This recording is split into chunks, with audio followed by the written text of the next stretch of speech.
Ladies and gentlemen, boys and girls, we are live. Can you believe it? Episode number 15, the flagship show of Atlanta Falcons Nation, LLC International, the Scottish Falcons. So the boys are here, and as I say, Cam will be joining us a little later on. But for now, it's just your Scottish Falcons. I, as always, am Will the Thrill Waddle. To my left is my brother from another mother, the co-host with the most, Des Stevenson, aka the Scottish Falcon. And Des, I won't ask how you are because we did the behind the scenes watch party last night, so I know what's coming in the next 2.5 hours. But yeah, lots to discuss. Yeah, absolutely. As per usual, obviously, I got to my bed, I think, at 4:45 this morning. So, and I was up at 7 o'clock. So I've had probably about 3.5 hours sleep. I had a wee bit of a cat nap. I had something to eat when I came in from my work, and then effectively fell asleep for about 45 minutes. So, my brain's wired to at 8:30 on a Saturday night. I need to be awake, so it did wake me up quite a bit before time. So, but yeah, late night. It was a interesting game. Yeah, and that's what we're hoping to do. I mean, we didn't think in the first half it would be as entertaining as it is, but now we will provide your entertainment for this evening by breaking down everything that there is to know about last night's game. But before we do, as I say, we always begin with some intros, some shout outs, and showing some love home. So, pretty sure that's Louis. So it's good to see you in the room as always, and keep your trolling to a lukewarm, and we won't bring the claymores out tonight. Shout out as well to Smooth C 78, another heavy hitter, always a frequent flyer in the building, showing love. And of course, the boss lady. So if you're coming in here to start some shit, don't, because she will handle you accordingly, and if we can't, she will. Believe me, trust and believe. Yeah, and don't obviously Smoothie C78's put another one up. I'm doing a Scottish jig for the season. Yeah, absolutely. I'll be there with you. And the fan of the year so far, again, Southside Ricky. How you doing, Southside Ricky? So yeah. It's great to see the same names. Like, as much as we love seeing the new guys, so as I say, keep telling your friends, keep sharing, keep the hitting like, subscribe, all those great things, showing it to all your friends, because as I say, we love the new people, but it's always good to take this first sort of 5-10 minutes of the show just to always touch base and kind of send love back to the family across the world. Yes. There. So yeah. But as I say, before we get into anything, you came in with your sleeves rolled up, so to speak, because there's a big one that you kind of came in and dropped on me, and yeah, it was self-evident from the pictures, and Des has a picture which he'll pull up for you now, but I want to pull this across the bottom because it's an important one, and it's maybe not what y'all want to hear, but it's what y'all need to hear. As many as 40,000 empty seats at the Benz. Now, I know behind the scenes that a couple of the AFN co-creators were trying to sell on some tickets that they weren't able to get. A total of 3 that I know of, and couldn't get rid of them. Now, yeah, you can say it's pre-season, it doesn't get the right energy, or they're just embracing the vibe right now. The football will come because it's backups and all the rest of it. I don't want to hear it. I'm pretty sure, Des, you don't want to hear it either, because it's a point that we've made quite a few times over the last sort of 30 hours or so of content that you've heard us on. And I've been saying it again for longer than that, besides, that to build a culture, it doesn't start with the team, it starts with the fans that go every week, get their arses in the seats in time for kickoff and are there. As Karina says, shout out to the Rise Up Tour. Miss Karina, she'll tell you she's there until the clock reads 0.00. And I love that because if that photo that you just put up, Des, is anything to go by, then there's not enough fans that have that attitude, not nearly enough. So what's your take on that? Surely you're in the same boat as me when it comes to that situation, yeah? Yeah, I mean, you imagine, and again, as you said, we've discussed this in numerous shows, right? I would quite literally cut an arm off to be able to drive for an hour and a half, 2 hours. Some of them driving 4 hours to actually go and see a pre-season game at the Benz with the third string starters, with the third string team. I would cut my arm off to be able to do that. What people don't understand that are in the local vicinity is that they can do this. Just because you're able to do it, it doesn't mean you just take it for granted. Now, are you telling me that, say for instance, you're one of the third string players, and you go out and you look around the stadium and you see that? I mean, literally empty seats. Are you telling me that shows that this team's loved and supported? Well, I'm not being funny. We don't have the pick to hand, but I spoke to you about the rankings of the stadiums, and they talk about how Atlanta rumbles on game night, and it's like, well, not with 40,000 empty seats, it doesn't. So I really hope it picks up come regular season. It better, because we need to support these boys. And for the guys that are kind of fighting to go into the 53, they're looking around and going, look, this is my chance here. And I could just as easily take this chat and sit SoFi or Allegiant or, you know, you would have been the Metrodome, but Minneapolis Stadium, Minnesota. It's not a bad atmosphere either. So I mean, there's places around the league where if you care about atmosphere, and Atlanta does come ranked high, and I can see why. But at the same time, something's missing, and we've been saying it for some time. I mean, it's nearly 10 years since we've had our final game at the Georgia Dome. And I'm telling you now, it's never been the same in the Mercedes-Benz. Whether it's down to the concession stands, whatever, all I'm saying is I don't want my stadium to be known because of down to how much you can get for $20 at the concession stand. I want my stadium to be known for it being intimidating to the opposition. I want my stadium to be known for the fun. The fans are amazing, but if you're telling me that these fans are going, and that's literally kickoff, you can get there 2 hours before. You can have your hot dogs. You can have your nachos. You know what I mean. You get to your seat. That's it's. As I say, I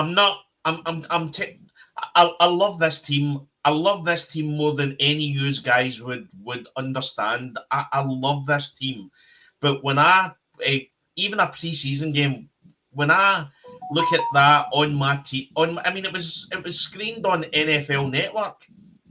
It was the only game at that time. So if you're wanting to watch a game of football, you're watching that game. If you're watching that, you're then going to think to yourself, well, the Atlanta fans are not really into the team just now because the stadium's empty. Yeah.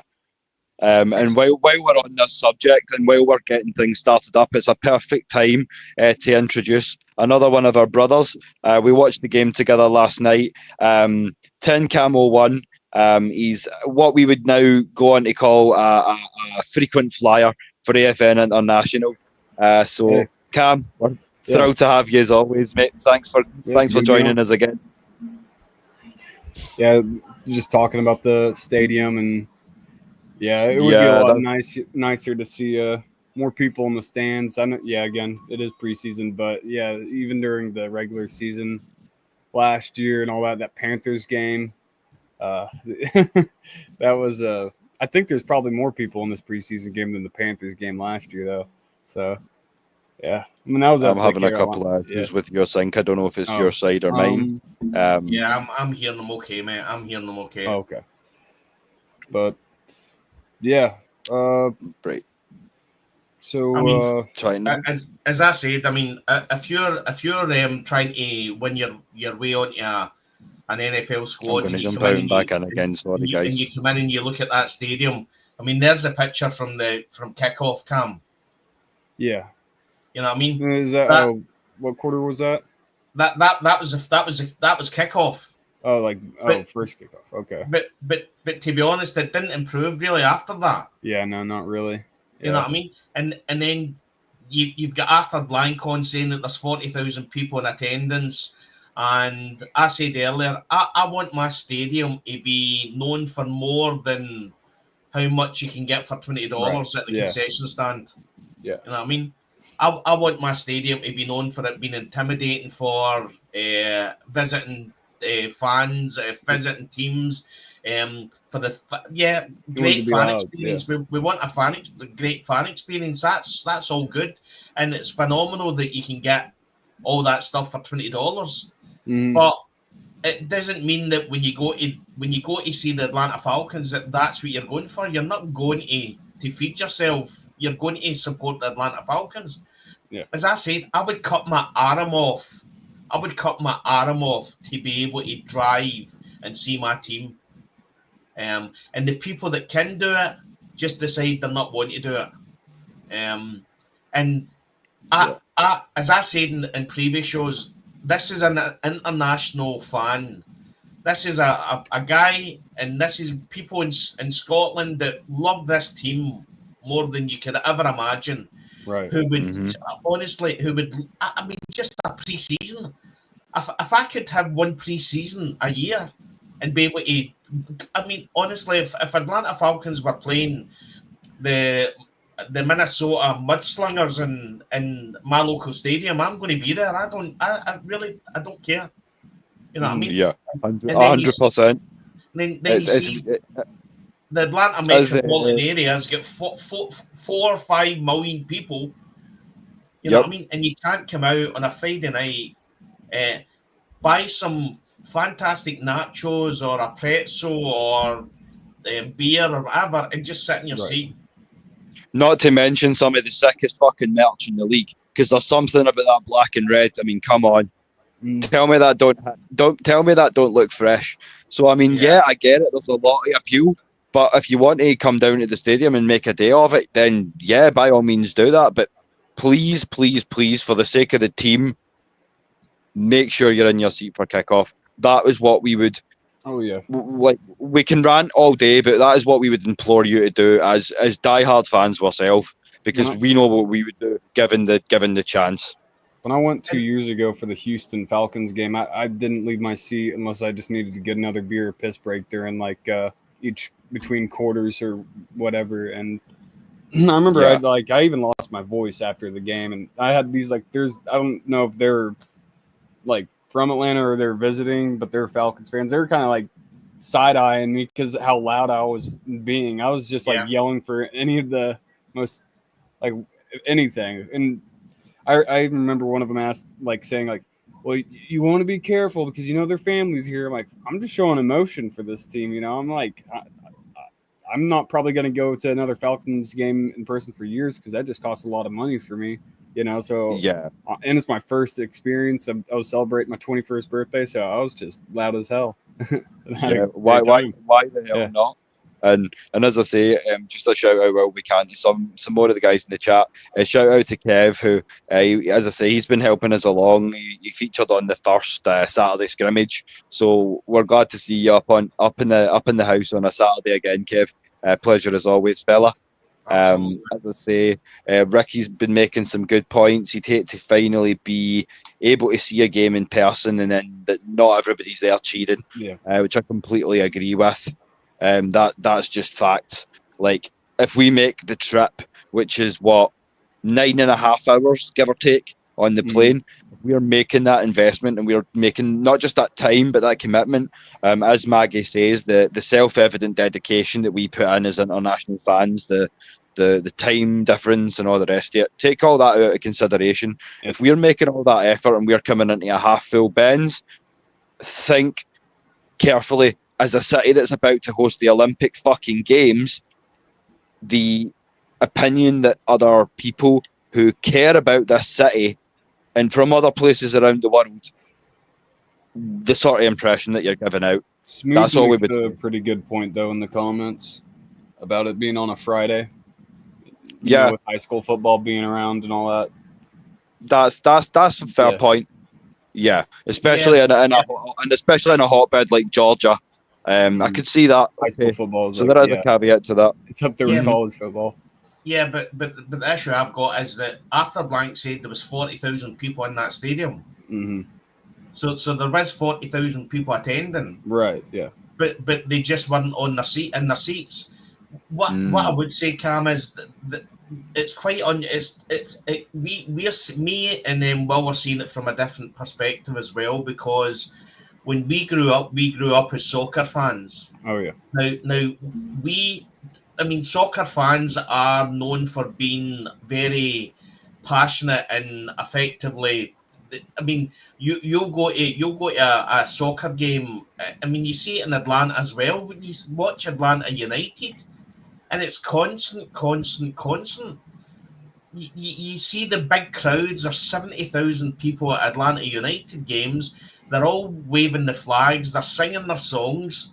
Mm-hmm. Why can't we bring that back? Why can't we bring that into the Falcons? Is anybody from Atlanta telling me that the Atlanta United is loved more than the Atlanta Falcons? I'll have that debate all day long, and I'll win it 1,000 times out of 1,000. That's a safe bet. Your money's safe, bro. I would assume so. the main team in Atlanta is Atlanta Falcons, and then I put on my TV watching from afar, and I see that stadium, empty stadium. And somebody has to call it out. Somebody has to say that what we are seeing is not acceptable. Yeah, and as another great shout out, and the boys are having it out in the comments just now, and I agree, this is so true. Down in Florida, they'll shut the whole town down during games and leave notes on the door saying that they'd be back after the game. This is the attitude we need. I mean, I know there's always a joke, a running joke in the other parts of America where there's always this one Florida man that does such and such crazy fucking shenanigans, but no, on this one, it's like, I'll give Florida some brownie points for that, because if the Falcons had a little bit more of that attitude on a game day, then maybe things would be different and we wouldn't have to rant quite so much. Because I know you guys in the comments love and prefer when we talk to you and not so much when we talk at you, but you also wouldn't respect us if we didn't come in here and drop facts. So as I say, the three boys will always be here to help. But yeah, another one here from K Styles as well. So preseason football turnout like that's expected, just because the first team's not playing. And as I say, yeah, okay, that's one thing, but it shouldn't affect the attendance to the level where it does. And it brings me back around, Kev, but if you want these backups to do well and to feel like they've got the support of the city, if they should make the 53, and it's not just like, oh, okay, we can fit 65,000 people in this Benz and we've got 40. It's a worrying kind of thing for the kind of culture, you know. But we're not questioning the attendance. It's not about the attendance. 40,000 people for a preseason game is fantastic. It's absolutely fantastic. It's the fact that when you look at the stadium, around the stadium's empty.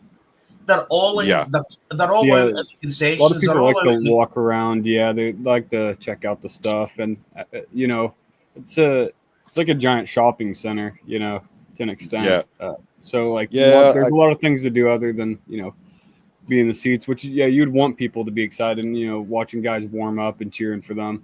But I see what you're saying, Cam. I see what you're saying, but at the same time, hey Jay Black, thanks for jumping in the building again. Rise up, everything's good this side of the pond. We're just ranting at the moment but we do have some positives which we'll get to later. It's not all doom and gloom tonight. It's not all hellfire and brimstone if you're a WWE fan. So yeah, I know we're using the big boy tones and we're discussing the real talk tonight, but we're glad to have you guys in the chat all the same. as I say, well, we're not having a go at the fans. The fan support's phenomenal. The training camp support, fantastic. You know what I mean? The Atlanta Falcon fans have been through more than most. We know that. We've lived through it. What I'm questioning is the fact that after Blank said there was 40,000 people in attendance in that stadium, and then you look at it on the camera and all these seats are empty. Whether it's premium seats, whether it's not, these seats are empty. You know what I mean? And it just doesn't look good for the city of Atlanta or for the Atlanta Falcons. Yeah, I agree with that 100%. But now that we've kind of broken that down and said what we had to say and through the real shots, the real body blow early, because we felt it's something that has to be discussed, preseason or not. I mean, as I say, culture. These boys need to feel the support from the fans, pure and simple. But yeah, let's talk a little bit more about the Michael Penix Jr. altercation at joint practice, because Des, you had some more information first off. I've got a couple of photos here, as I say, that we're going to use that we liked from the last show as well. So I'll just get them up, mate. I'll just get them up. And as I say, when you're talking about MPJ, from what I've learned, as I say, everybody's in there, but from what the latest updates have been, he got the guy by the face mask under the chin and basically, as you would say in the South, dragged his ass. So that's our QB, yeah? So Cam, we'll start with you then, in terms of like attitude, in terms of fighting for the bird on your shoulder. How do you feel about that? Only a positive, of course. Yeah, I mean, he's gonna stand up for himself. I like that. You know, he's not gonna take no bullshit or any of that. I don't know. Yeah, but as long as he ain't getting hurt from it, like everyone's been saying, as long as there's no injury out of it, you know, you do like that edge on a guy where he's not gonna just, you know, be a pushover. You know. There's different types of quarterbacks who either just laugh it off or walk away. Like Matt Ryan was kind of one of those guys, which is, you know, you don't have to technically be one of those dudes that are gonna, you know, get yourself thrown in a fight every time, you know, someone, you know, says something you don't like to be a great quarterback. But you know, and this brings me back, as I've said, to the James Pierce Jr. situation. I don't mind hard nosed play, roughneck style edge play, but at the same time it needs to be a balance with when you're talking discipline. I don't want to be drawing penalties off the back, and you don't want to give an edge rusher any more reason to hit you any harder. So true. And as you say about injuries, we're diplomatic enough, even though we're Falcons diehards, to say we don't want injuries on any team, so we don't want the guys coming together any faster than they already do. Still got a full game to play against those guys. Yeah, you got to choose your words wisely. And 20-25 mile an hour collisions hurt enough without giving them any more venom. So I agree with you. And Des, how do you feel about all this? It's just, as we say, it's just more to add to the culture, yeah? I've said I think Penix done more for the preseason than anything else we're seeing. Effectively just doing that, letting his team know that effectively the team that rides on his wave, to be honest, because nothing, everything starts and stops with Michael Penix Jr. And for him to do that, and again, Caden Ellis comes out and said, you know what I mean, that one of the players come up and said, man, he started the fight. That's our QB, you know what I mean? Michael Penix, whether he done it deliberately or whatever, he done more for the team bonding in that minute or two than anything that's happened in preseason. Yeah, I love to see that stud mentality where you carry yourself with a bit of fucking pride, and I love it. And as Ricky says as well, we did see that. So all praises to Day County for that. But yeah, we're proud to have your boy playing QB1 for us. I'll say that much, and I think the guys would both agree with me there. That's our fucking QB. Absolutely. Hell yeah. Yeah, shows he has a lot of confidence, and who he is as a person, And obviously the fact that he's got pride as well. So something was said that he wasn't happy with. Obviously his name, whether his name was mentioned, they said that he called his name out or something. Whatever was said, Michael Penix has shown that it would be messed about with. You know what I mean? Do you think the guy he cold called his name, like said it wrong, or do you think it was like that headline that messed up his name? I think Probably did something like that. Yeah, Michael Penis or Michael It's Penis. the, Yeah. it's the internet age, so nothing escapes you, boys. As I say, we're quite happy to pull the night shift as well, and we're not barbarians, so we can pull up AtlantaFalcons.com or Twitter just as easy as you can in the States. I know we came on sword swinging, but yeah, we're not complete barbarians. I mean, just imagine. I mean, Michael Penix has probably had that for all his life. People saying that, you know what I mean? So yeah, just wait until they see the game last night. Well, yeah.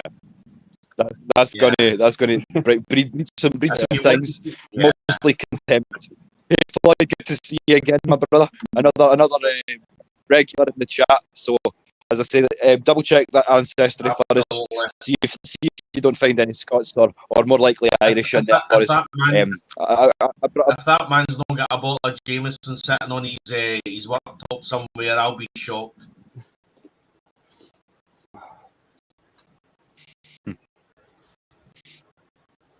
Hell yeah, Jude Black, as he drops in the chat as well, just keep smashing the like button, keep sharing this out to all your media, all your friends who like Falcons or the NFL, because in general we do have a lot of topics later on in the show to do with the bigger happenings around the league outside of the A.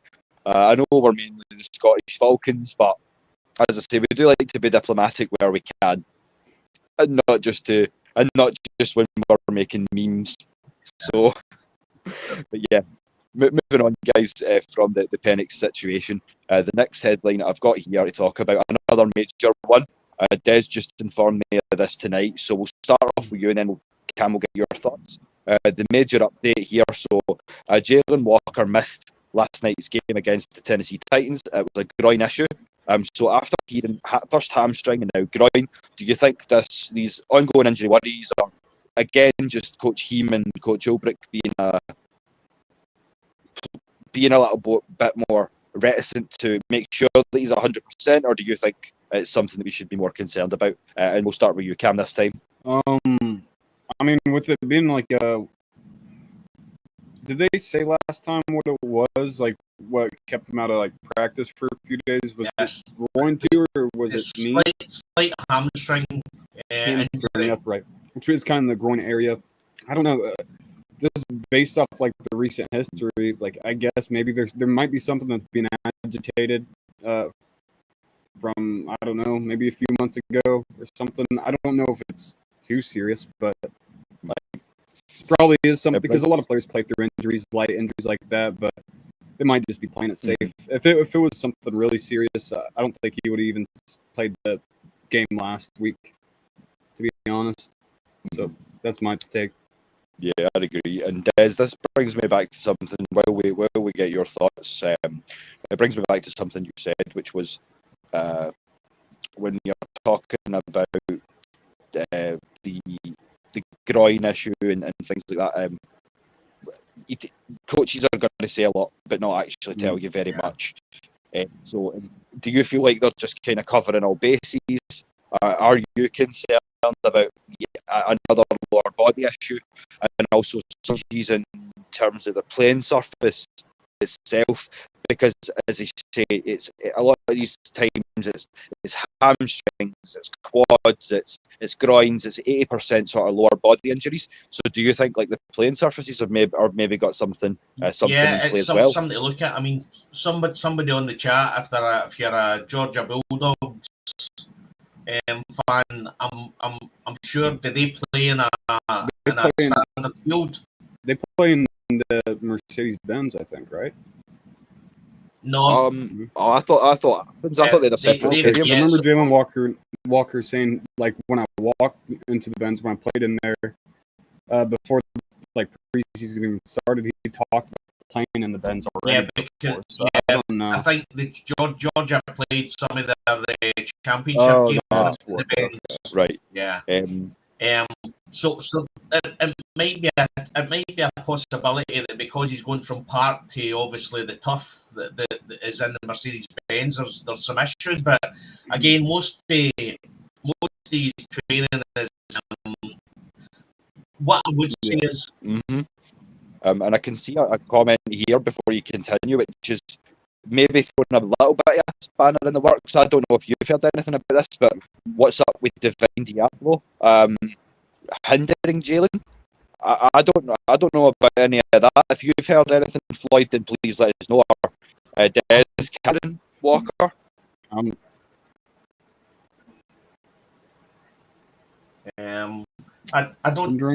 don't see. I mean, to be honest, is it? Yeah, not. Do you mean like? Wait. Do you mean like taking a snaps? Yeah. Well, yeah, but I think it makes sense given the severity of the injury. And groin's not something you really want to rush, given the size of the muscle group and where it is. It's at the base of the leg, sort of inside the inner hips. So it's not an area you want to fuck around with, so to speak. So I'm not mad at it. Again, we keep boiling it down to it's pre-season. So as I say, let the guy get to 100% because we know when he's there, we know what to expect for the kid. So I'm not too worried. I've got it in my head that I'm pretty sure Jalen Walker sat out the Georgia Pro Day. I'm pretty sure I remember seeing him standing on the sideline. I thought there was something from a few months ago that like was getting re-aggravated now or something. Like, yeah, I'm not quite sure, but yeah, I think there might be something there that he's just been dealing with for the past off season. Right, and that's definitely something that we can continue to look at. So, as I say, if there's anything going on that's more severe, then we'll let you guys know. But yeah, at the moment, we can confirm that Jalen missed the game. He is hampered by what they're saying is a groin. At this time, severity unknown. But that covers like a lot of the major updates that we wanted to do. So let's get into the game itself. So a lot of major talking points, boys, but we'll start off with this because, again, inconsistent. And my big issue is that we can't seem to field a fucking team for 4 quarters of football. We either show up in the first half and then fizzle out, or we show up in the second half and we've done nothing in the first. So my question to you, Des, we'll start with you this time, and then Cam, you can round us out. But should we be seeing more of our starters? A lot of the teams have been playing number ones. I mean, we've just played some snaps against Cam Ward, the number 1 overall pick. I know, we feel some kind of way, don't get me wrong, about the fact that we just lost again to essentially the worst team in the league last season.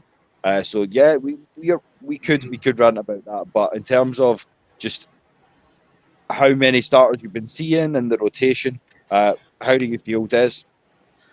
I mean, I've always been on the fence of why would you start the starters if there's a possibility of getting injuries. But there comes to a point that you can be too concerned to be concerned, kind of thing. You're literally you're constantly worrying about everything that could happen, that possibly could happen, that might happen. And from my point of view, if playing pre-season is good enough for Patrick Mahomes, then it's good enough for Michael Penix Jr. Now, when you look at Michael Penix Jr.'s only played 3 games, then a few snaps here or there wouldn't be an issue.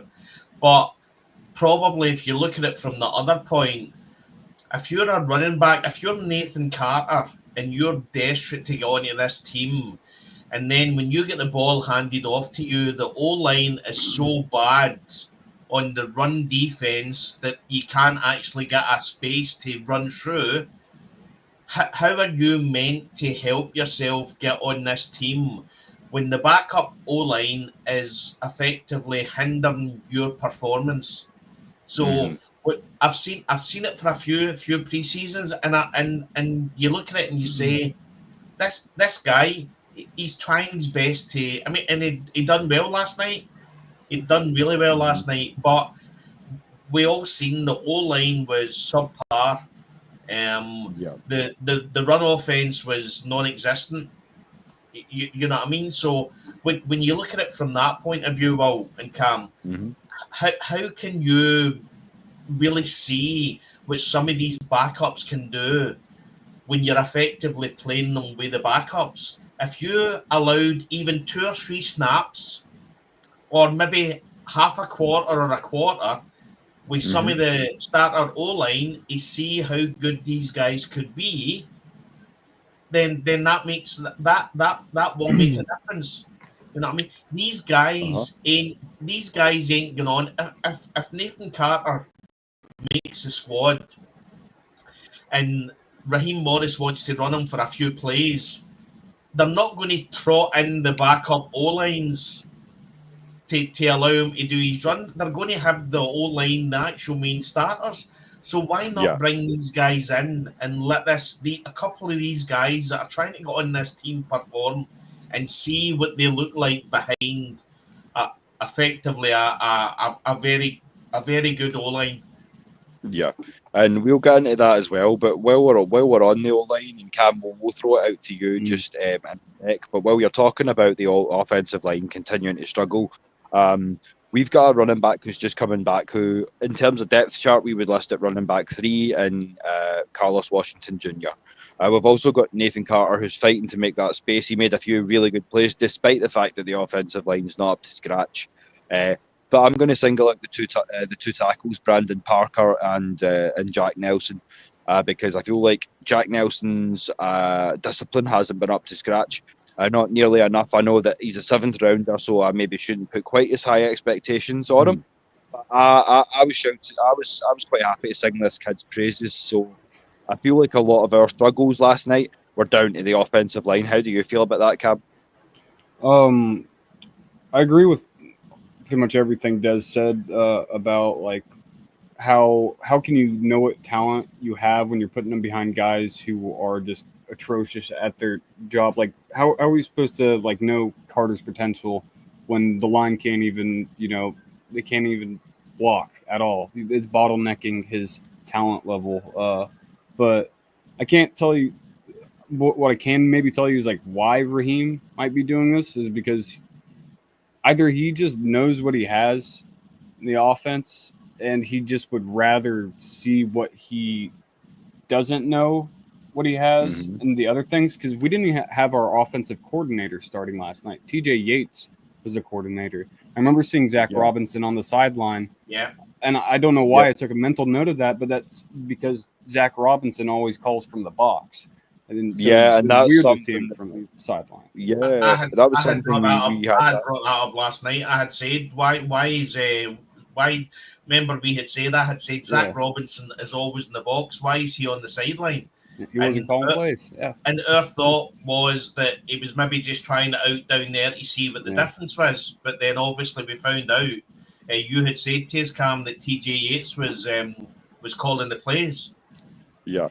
And I don't want to step all over y'all tonight, boys, but there's something that I really must address, because your fellow Cam down here, let me educate these children for a minute. So, from what I can see, he's trying to say that the Saints own us. And I've only got one thing to tell you, and listen real close, kid, because the adults are about to speak, because one thing you're also going to own is the number 1 overall pick. Because we have seen the quality of your starting quarterback, and that's all I'm going to say. That's all there is to it. I'm not even going to let the boys take that one, because I think I've said all that we need to be said. Tyler, shocker. That's it. You ain't going nowhere, and you ain't owning nobody except next year's number 1 overall. Yeah, and do you know what? If I'm Arch Manning, I'm going back to fucking college, because I'm not going to that dumpster fire of an organisation to ruin my career. Yeah. So So I'm going to put something in there. It's Tyler Shocker and Spencer Rattled. That's your QBs. You know what I mean? I like calling them off shucks. Yeah. Shucks. Yeah, that's a good one. Oh, that must have been his attitude with some of those passes, man. It's ridiculous. But yeah, we know the Saints are delusional. There's a few teams that we love to laugh at: Pittsburgh, New England, and Dallas. But then there's New Orleans. They're just in a category all by themselves. But we love the rivalry. We know y'all are trash, so yeah. Lions don't lose opinions over the Lions don't lose sleep over the opinions of sheep. So y'all keep talking, and we'll see you twice this year again. So we'll see who runs the South. We'll see. Yeah, and again, this is why obviously we were talking about the like last week we done really well in the first half, and then the second half was really, really bad. This game, the first half was really bad, and then the second half was a wee bit better. What's that to my Scottish friends? You can tell the Saints fan there is no future in your front. Lol, 6MK for where that comes from. So. Yeah, we love it. And I've got another one for you. Like the Saints love to talk some shit and try to keep themselves relevant, but we know that obviously we've seen it. You're just out of training camp as well, so you can't hide anything from us. We know you suck, and yeah, we could talk all day about how bad your quarterbacks are, but all good quarterbacks need some good protection. And I'm going to, as I say, as I've come out before many times and said, I'm a fan and a loyal fan of the teams that I'm a fan of, but I'm a realist too. And you've just taken the son of Jalen Walker to be your QB's main protector. So thanks very much for that. So yeah, we'll show you in many instances when we play y'all exactly why that was the wrong pick. Or go pull up some of that Texas Georgia film for last season, and that'll show you everything you need to know. School day. But as I say, well, as I was mentioning about the team being bad and good in different halves, this team, this offense, and the defense as well, we need to be in a position where historically, for a long time, we've always lost to the teams we shouldn't lose to. And there's always been games where we've done really well, and we'll get like 5 points past. We'll be like 5 points in front, and we never ever kill the game. We need to be see the Aints. We need to go into their place, and when they get them here, and we need to literally destroy them. I want that. I agree. I want that swamp stomped dry. But yeah, while we're talking about the game itself, and while you're talking about defense specifically, we'll start with you again this time, Cam. So we weren't just weak when we were running the football; we were also weak at defending the run. So I feel like there were a lot of instances as to why we've seen that the backups are the backups. So in terms of just like playing devil's advocate, if you're a defensive coordinator, what are you doing with the squad that we have to shore up against the run? Because what we're doing right now it's evidently not the answer. I mean, man, like the outside stuff, it's like I remember we used to like at least be good at stopping stuff up the middle a couple of years ago, but now it's like and we're still horrible at doing stuff on the outside, which we always thought would be having speed. And we did have James Pierce out there a lot, and there was there's something that Adnan Ikik said on the Falcoholic last night was with the missed tackles on those when they're about to sack the quarterback, D'Angelo Malone and James Pierce about to tackle him, and he said like there's that quote from Dorless that he heard from Ollie, a guy through a guy, that you can't make $1 million movie and then have a 10-cent finish, you know. And that's pretty much what was happening like a lot of the times when we would get a rush even going, you know, either on the quarterback, you know, or getting to them on the outside when they're kind of spilling out, and then they just slip away. So I don't know really whether it's communication or if it's I'm not really sure that they need bigger guys in the middle. Yeah, no, It's yeah, I see that. I do see that mentioned a lot. That is, we do like a little size in the middle. But yeah, again, there's a few kind of options, and I'm not quite sure which one it would be, or some combination thereof. And how do you feel, Des, in terms of stopping the run, especially to the outside, where we have been struggling? What kind of changes would you be looking at them to make, or do you think it's more just a communication thing, or new guys getting used to the speed and the physicality of the pro game? I mean, I think from what I've seen, it seems to be a lot of footwork. You seem to have a lot of. I mean, they're trying their best to open up space, but it seems to be that they're literally tripping, and before you know it, they're just. I mean, literally, the running backs running into our O-line's backside. They're already on the floor. So whether that's footwork that has to be, they have to do a bit more work with the footwork, or how they're handling the D-line that's coming at them. I mean, that's not my specialty. I'm not sure of that. All I know is that we're effectively 1 or 2 injuries away from having an average to bad O-line. If any of our main guys go down, I don't have any. Well, I don't have any confidence in the backups. I mean, Elijah Wilkinson, he had a few penalties last night. You know what I mean? So, I mean, he's not a rookie. This is a guy that's been in the league for a good few years. And I think Brandon Parker had a few penalties as well. So, I mean, from my point and that's what I says to you. Sorry, Des. I feel like I said this last night. Like, we can give Jack Nelson a little bit of a little bit more leeway, given the fact that he's a rookie, but not so much the guys that are a bit more tenured. So 100%, I would single out guys like Kyle Hinton on the guard, as you say, Wilkinson on the other side as well. It's not good enough. And then talking about that defensive front too, I agree with Ricky here again. Always dropping facts. I would agree. I want to see more of Lakeil London. There's a couple of these guys I want to see more of. Simeon Barrow Jr., because I know he comes in. It says he was 6'2", 283. I think he's put a little bit on, because I'd say he looks more like a solid 295 now. I think he's right up in that kind of Morgan Fox sort of mix. So we'll see where that leaves him come nearer the season. But yeah, I say, just keep the comments coming, because we love them, and we'll let you go on. What was it you were going to say, Des?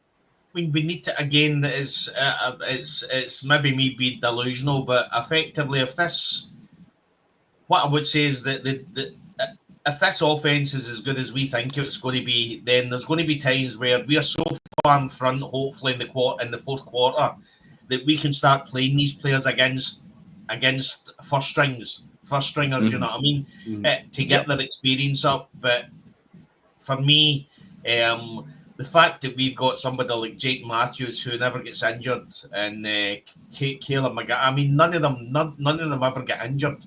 But that's not to say it's not going to get injured. They're not going to get injured.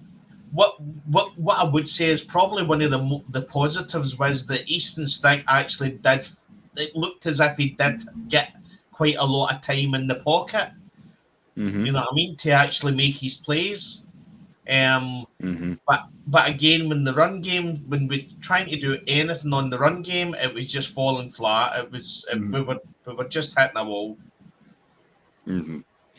Yeah, and I agree there again with Ricky. As I say, Simeon Barrow, we mentioned him earlier. He was a great player. I feel like he flew under the radar, but it was another great pickup to add to this stellar UDFA class that are still kind of in the process of making some plays as we draw towards the end of pre-season. And Cam, how do you feel in terms of that? So when you're talking about just basically, let's try and turn it around, I should say. So I know we've spoken about a lot of the negatives and the things that can be worked on, but there has been some good performances all throughout the squad. So let's talk a little bit about that. So we'll start off with you again, Cam. So for me, it would be personally Chris Belair, Natron Brooks on the other side with his interception as well. I feel like, again, Laquelle London's showing flashes of what he could go on to be in that IDL sort of spot. But who are your key performers as well? Who do you think? David Sills, sorry, would be another one of mine as well. So shout out to those 4 guys. But when you're talking about, we're getting into the crux of preseason now. So some hard questions coming. And how do you feel, Cam? Who do you feel are kind of some of the guys that are on the outskirts that we may be looking at getting rid of pretty soon? Guys who we are definitely probably getting rid of soon. I had his name in my head a second ago. Well, Jack Nelson isn't making a good case for himself. He is young, but he could get cut. Who else? There's Lamar Jackson, another one who was dropping the ball a lot yesterday.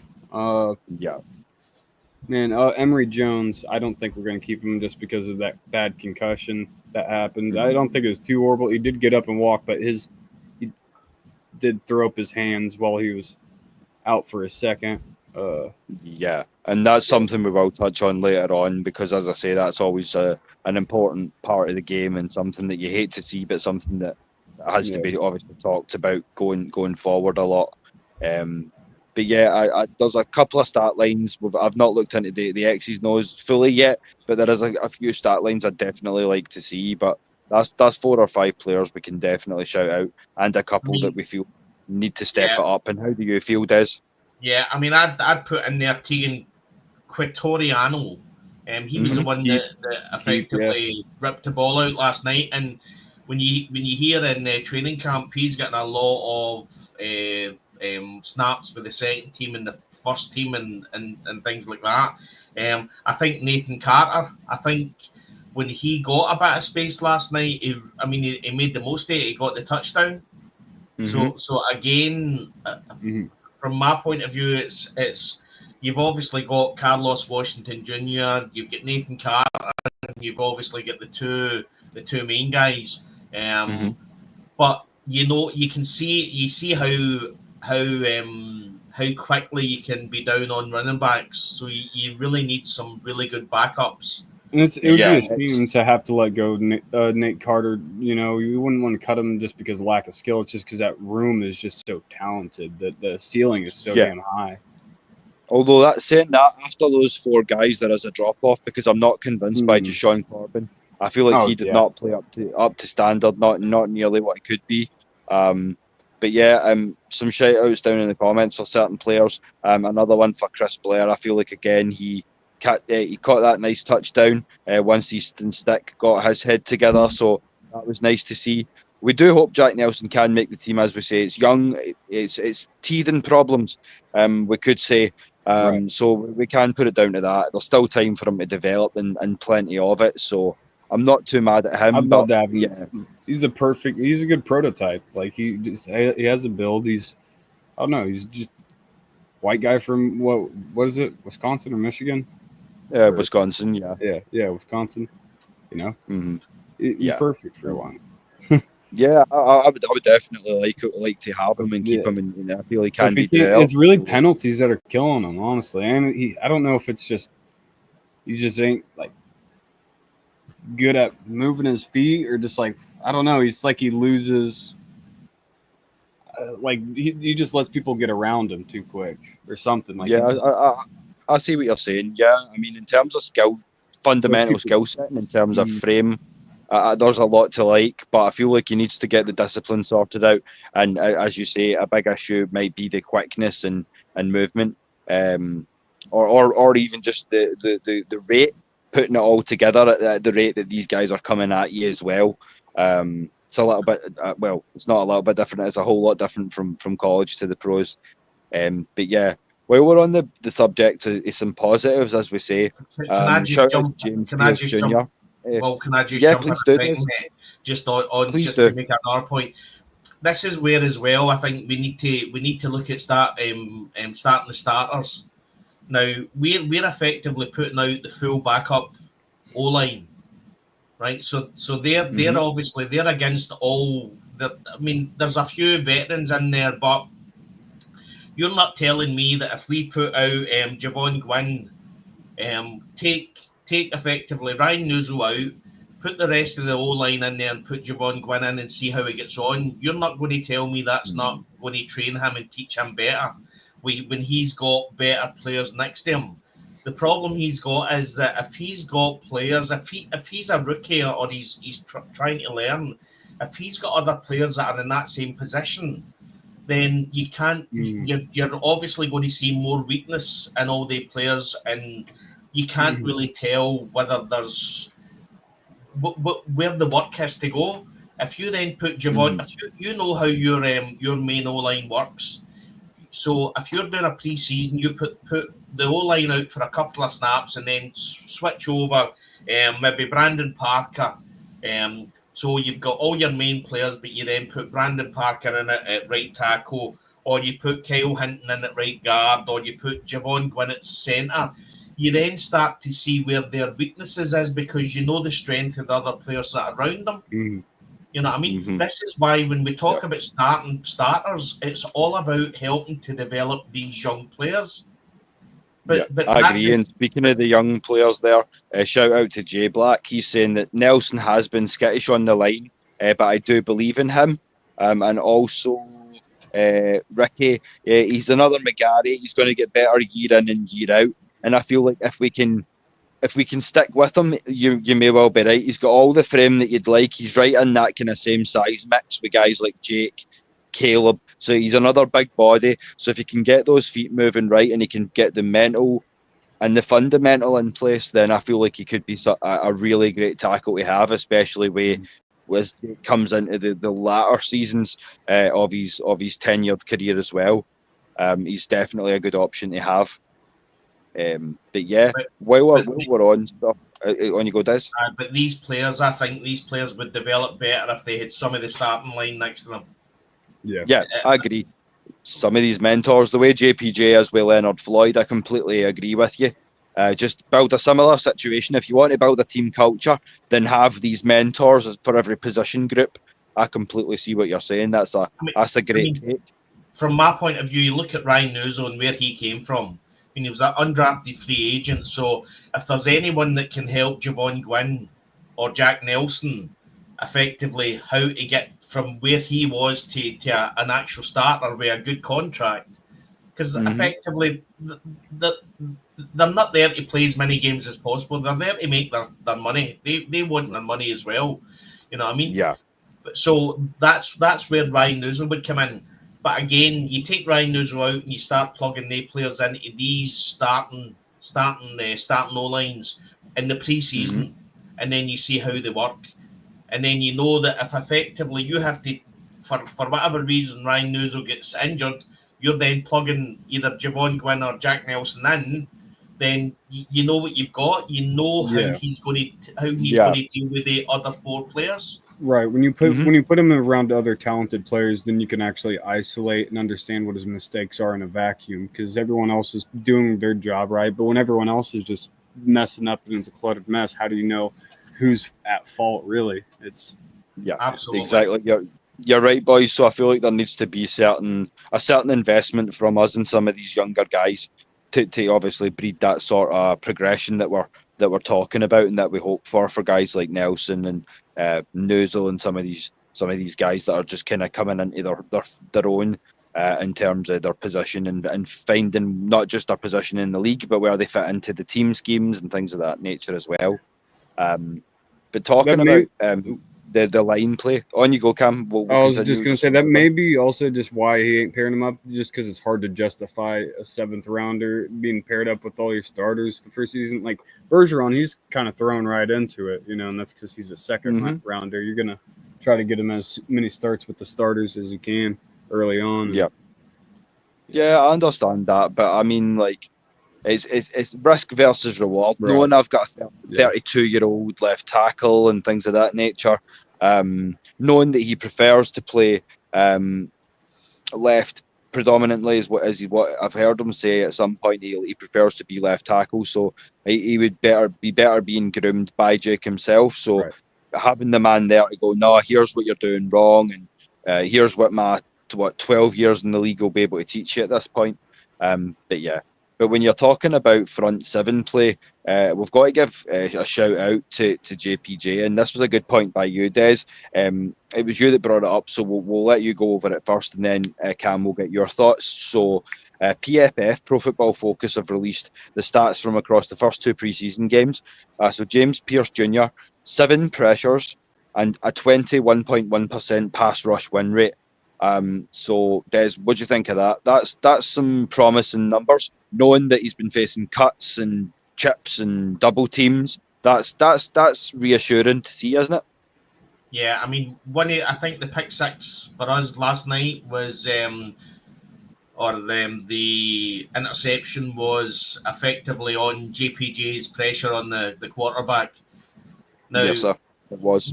I mean, I don't know the stats from edge rush last year, but 21.1%. If you're literally winning 1 in 5 your pass rush, you know what I mean? When you're going to, and bear in mind as well, this is in the last 2 games. Last week it was double teamed for quite a lot of that game, and you're still saying that he's got PFF is saying he had a 21.1% pass rush win rate. That is out of this. I mean, that's exceptional. And again, I seen a tweet from somebody on X, and I don't know who it was, but it was a Falcons fan, and he came up. He made a good point. He said, "Listen, if we get 4 sacks out of our Jalen Walker and JPJ this year, that's good, because that's effectively where you expect a rookie edge rusher to be." But when you're looking at 21.1% pass rush win rate, I mean, that could equate to, I mean, 8, 10 sacks. Maybe so. We probably one of the highest pressure rates in the NFL as well. And that's just what I'm saying. And as I say, the guys in the chat are backing that up as well. It's good with some of the linemen that we have now that Matthews is the elder, guys like Lil Uzi Vert coming up. But yeah, as I say, that basically getting good mentors in place and then balancing that with the youth, there has to be a sort of happy medium, and that's what you like to strive for in terms of depth and in terms of and yeah, I love the 2 year $30 million, because Caleb McGarry, as you say, you don't get much better or much more of a scheme fit in terms of the culture that we're building of wanting to punch people in the mouth than a do-to hunts bears. What, this guy here? So, aye. Brock Lesnar's big cousin. Aye. The Viking is gone. Long live the lunatic. Long live the asylum lunatic that's wanting to crush you. That is scary. That being said, I don't think he necessarily got that far from the Vikings, because I'm going to steal I think the Vikings still in there, because I feel like I'm going to steal a Joe Rogan quote for this one. He said that about Brock Lesnar, but I feel like it fits Caleb McGarry as well. In the olden days, the only time you would see a man like that is when he got off at your village in his boat and you fucking ran. So that tells you all you need to know. Absolutely. But yeah, the bold. I mean, Caleb. I mean, he's went 180 degrees. He's went from the long locks. Then you seen him in training camp, and he cut the locks. He's obviously went home, looked in the mirror, and said, "I don't like this anymore. I'm just going to shave it off." And I'm telling you that now, that guy didn't pay $100 or $200 to get that done. That guy was standing in the mirror with a razor, just doing that. Yep, military style. That's the he doesn't mess about.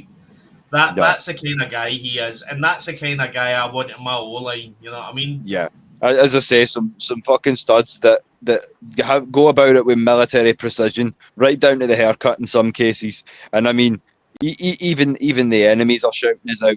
Even TB12 there, the goat man, has got to give the big man his credit. So yeah, we'll tip the cap back to an enemy who can give us the credit we're due. So fair play for that one. I think he's talking about Henderson. So he's put a message in Henderson 2 touchdowns. Okay. He's put he's a steal. Listen, I'll say it again. I really don't care about the New England Patriots. I'm not interested. So my world is Atlanta Falcons. Whoops. The only time I'm interested in the New England Patriots is when we're beating your arse. And the only Henderson we care about right now is CJ, who we've just picked up. So there's a whole other Henderson. I mean, because when he first said that, I was going to say didn't Henderson had to walk off the field last night, or no? Yeah, Something. I seen CJ Henderson there. So you see him with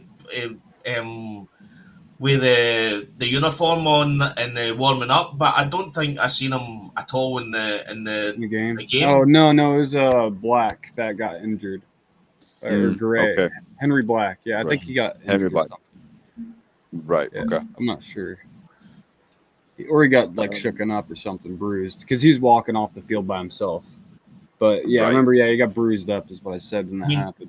That goes back to players that might not make this roster. But he's from UFL, so I'm not worried. DJ Chalk is he was in the game last night. He's playing with the third string. Yeah. Oh my god, dude! I don't even could have ran it out of bounds.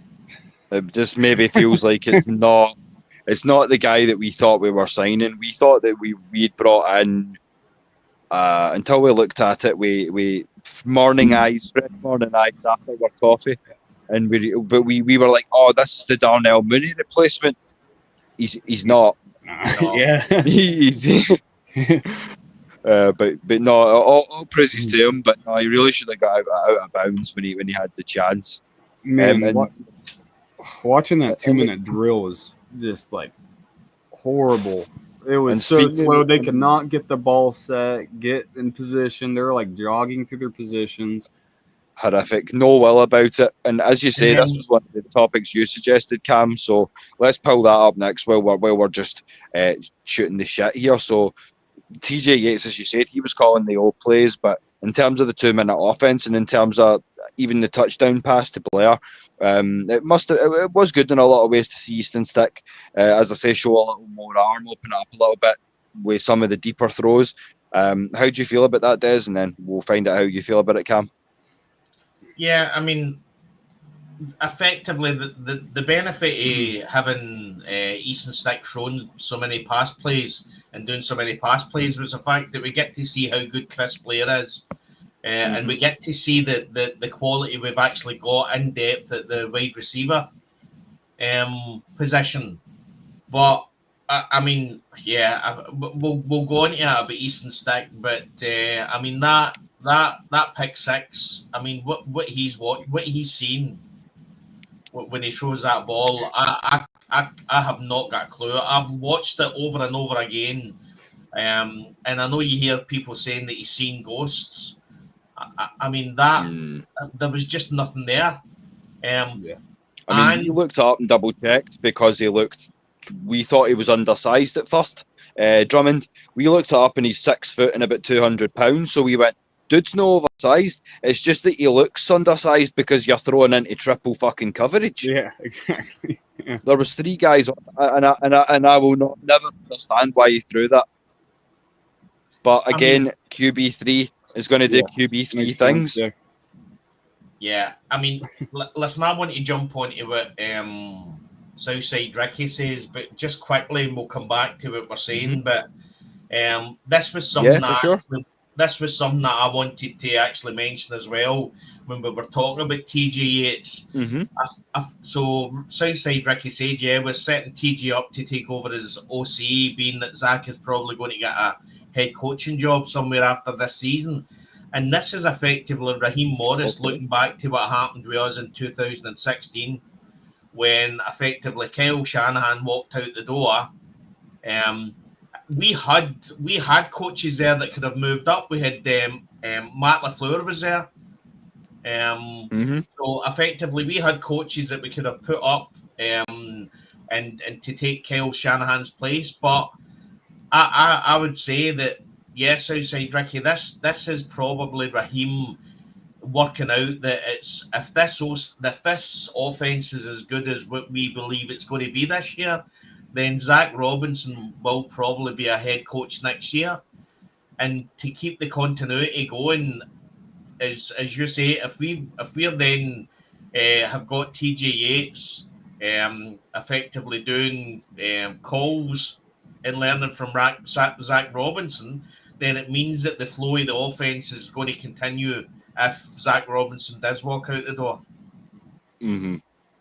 So again, that is say, like, yeah, that is Raheem Morris. I think look to the future, Yeah. mate. I think that's Raheem Morris. Look to the future. One thing Raheem would say in interviews is like, "Yeah, I want to leave no stone unturned." You know, so that probably goes back to why he wants to just only have all these guys we're not sure about, or we're trying to see what they are in the preseason more than he wants starters, because he wants to have what he is sure about and what he isn't sure about, and get that filtered out, because he's gonna. Mm-hmm. He's checking into TJ Yates, having him leading the offensive coordinating position for that game. He's having like he's putting everyone that is probably like the least interesting person to see, but he's just leaving no stone unturned. He's gonna see what he has, just full potential. And I agree with you, boys. And as I say, and depth's not just limited to team personnel. I mean, you can be deep in terms of your coaching staff, because break down that 2016 coaching staff again. It's a Super Bowl winning staff for any other team. Maybe not in the positions, but every one of those guys is tenured and successful, or has gone on to be. So, I mean, I don't even think he's had Fuller start in any of the preseason games, but that's because he knows who Fuller is. He's had Fuller. He knows what he has in a guy like that by working with him from the Rams too. So, I mean, I'm just going to go over this. So you had Dan Quinn as head coach, Raheem Morris as assistant head coach, wide receiver. You had the OC was Kyle Shanahan, quarterback coach was Matt LaFleur. Linebacker coach was Jeff Ulbrich. Then you go to offensive assistant was Mike LaFleur, and the other offensive assistant was Mike McDaniel. You know what I mean? Mm-hmm. So, and we decided, just no disrespect to your Texas boys, we then just decided to go and pick Steve Sarkisian from he was at Alabama at that point. Just take. Yep. We'll go. We've got all these assistants. We've got all these coaches. Let's just go to college football and bring in Steve Sarkisian. And to be honest, Steve Sarkisian wasn't a bad OC. He just wasn't Kyle Shanahan. And the consistency wasn't there either. Yeah, and that's the problem. We're comparing to guys that have done the job so well in some respects. But yeah, we've got a comment as well here, which I'd like to shout out. As I say, as always. Sorry, mate. Sorry. Is that better now? Yeah. Right. So shout out to Jay Black. So hit the like button, keep sharing, subscribing, all that stuff. As I say, I feel there's a lot of ways where just in terms of the staff that we have and getting the depth in place, that yes, when his time comes for real, TJ Yates will be a competent play caller. We'll start with you first, Cam and Des, but do you, obviously from what we've said, sort of boil it down, and do you feel like he can go on to be competent and taking over that role?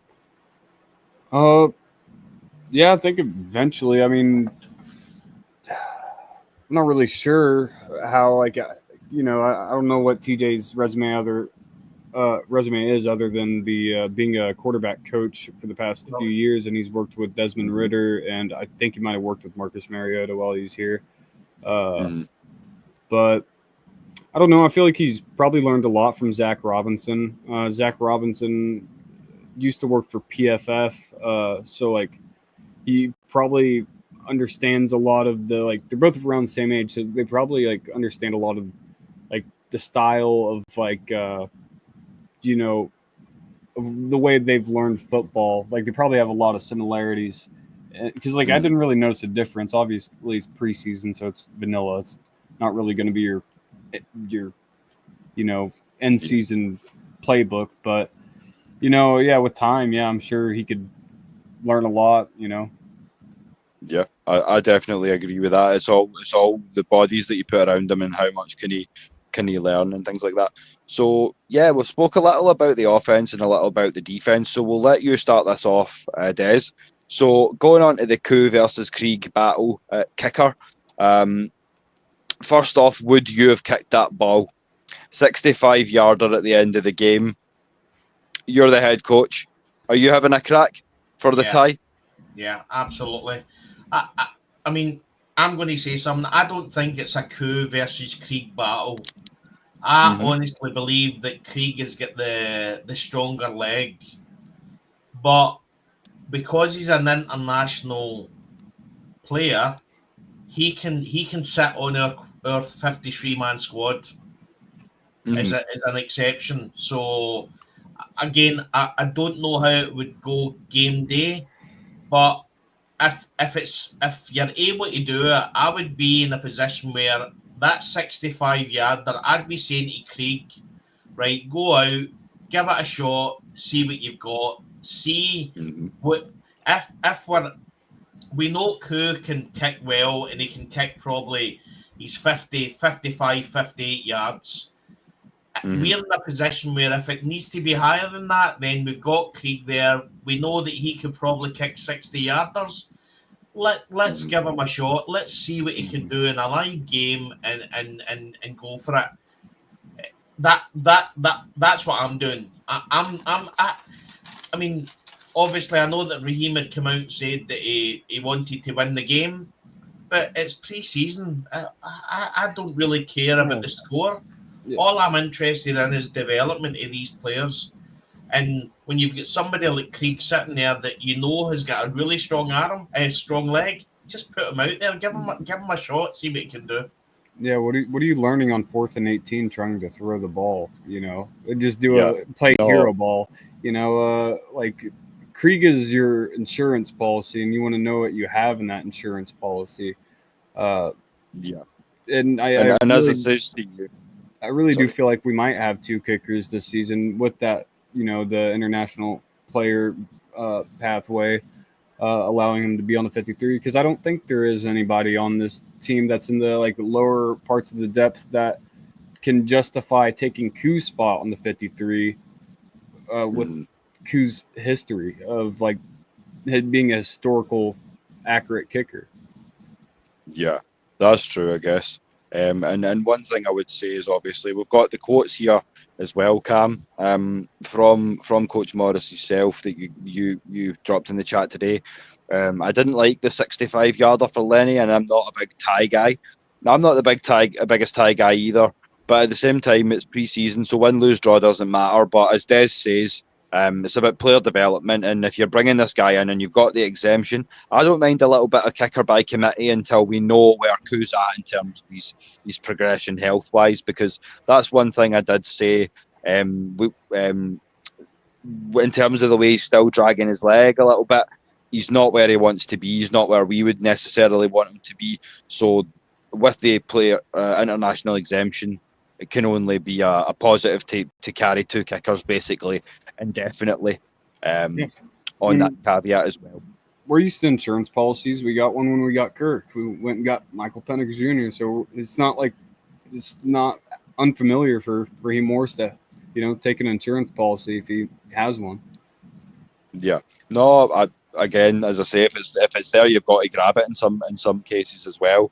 As I say, Koo doesn't have to lose the job, and I use the word battle very loosely. I'm not saying that there's going to be anyone cut. The loser's going to lose his job. I'm not making it as dark or as nihilistic as that, but no, just in terms of the competition, in terms of who actually does get the starting job, that was all we were kind of trying to cover there, Ricky. So, but yeah, now that we've spoke about the offense, the defense, the special teams, we've got a couple of wee things that we probably should touch on. So, besides how scary Caleb McGarry is an individual, let's get a little bit more serious this time. So when you were talking about Emery Jones and the concussion, So, and I've been concussed twice myself, so I know a little bit about concussion protocol. Cam, we'll start with you as you played the game as well. You've had your bell rung, haven't you? So you know how that feels. Yeah, but usually it's just like quit crying and you go back in. Like usually, unless you like really were lit up, I don't know. Like there'd be moments where you just like black for a second, and you're just back up and you keep playing. Like you just keep going, or you just don't say anything about it. But I've never been where it's like, they had to get an ambulance out. But for Emery though, it's not a good look for him the preseason, especially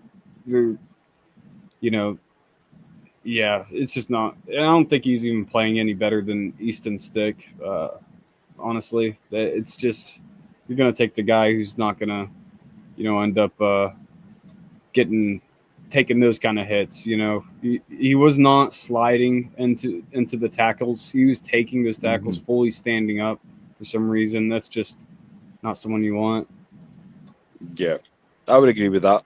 And how do you feel about it, Des? In terms of concussion protocol, there's just certain things you need to do in terms of player safety, right? I would probably guess that would be the 7-day clearance then, maybe, or what would you do? Yeah, just gauge him. I mean, fair play to the boy. He went in full tilt. He wanted that yardage. Yeah.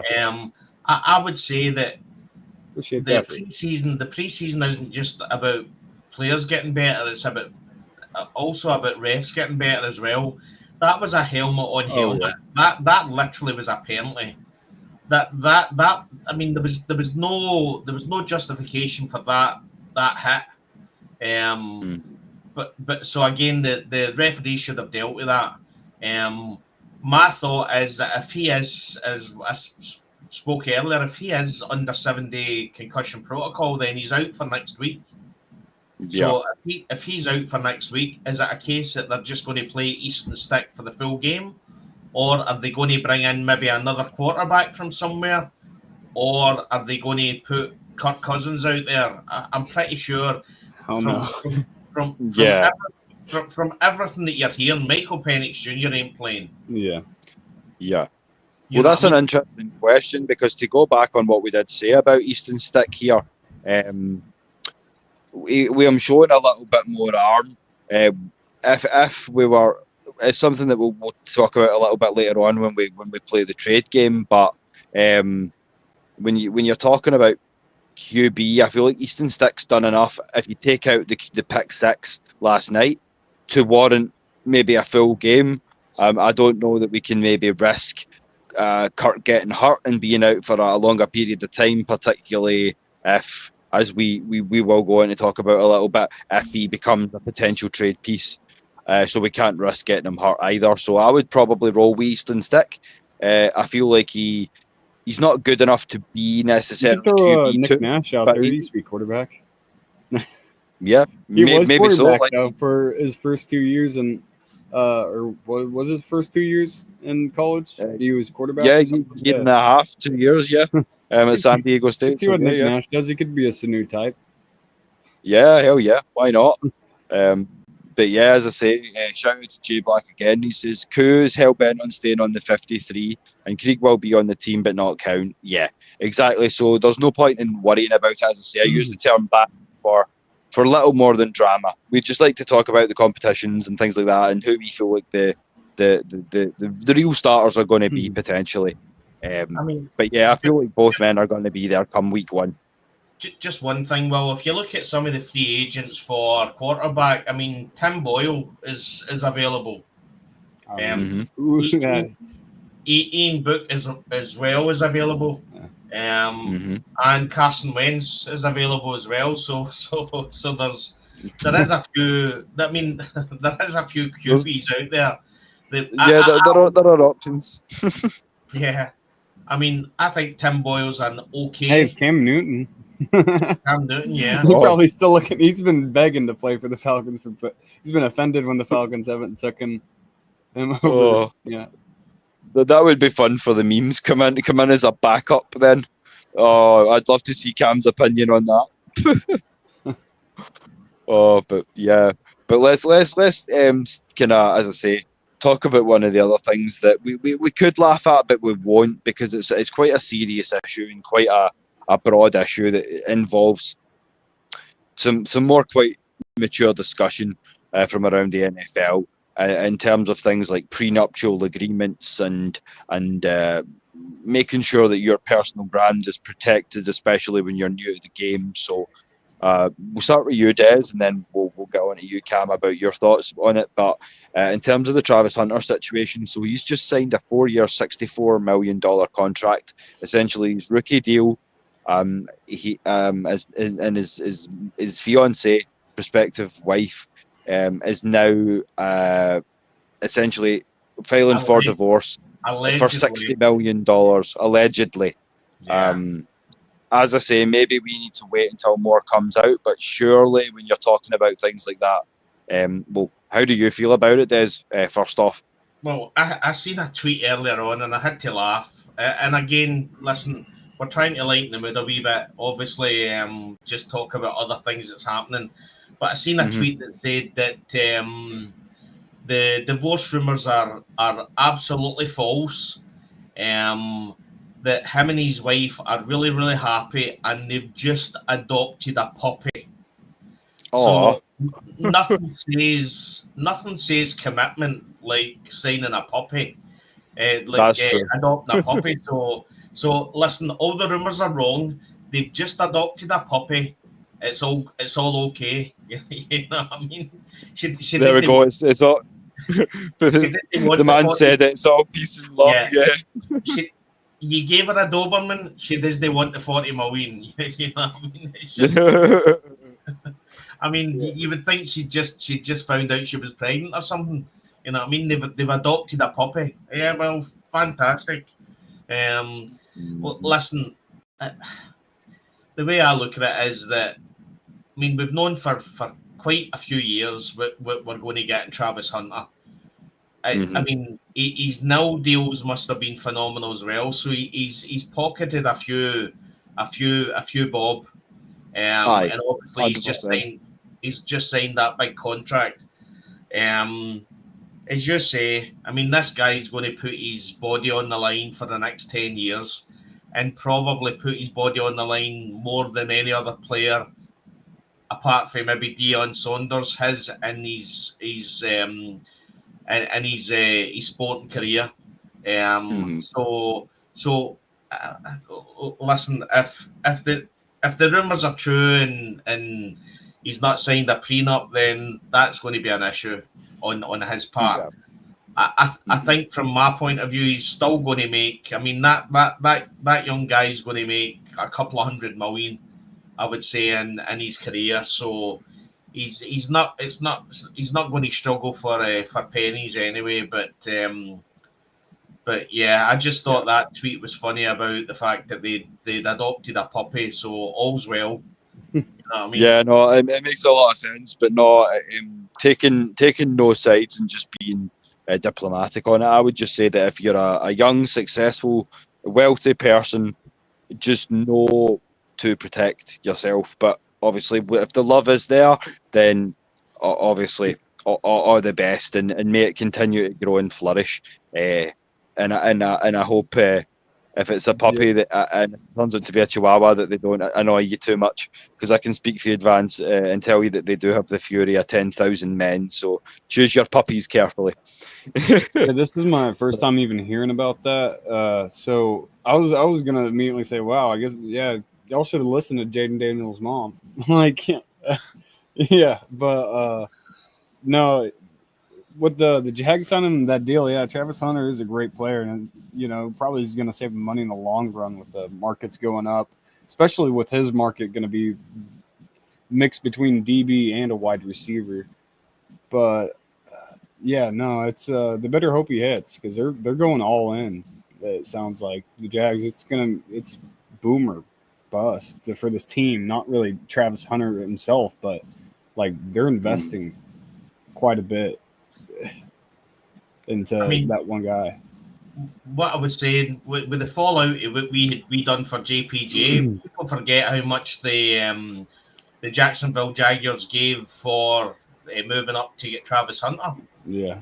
As you say, they're all in. You know what I mean? So it is boom or bust. So from my point of view, yeah, if he's signed a prenup, then fine. But from what I hear, I don't think he has. So I think we've got Will back.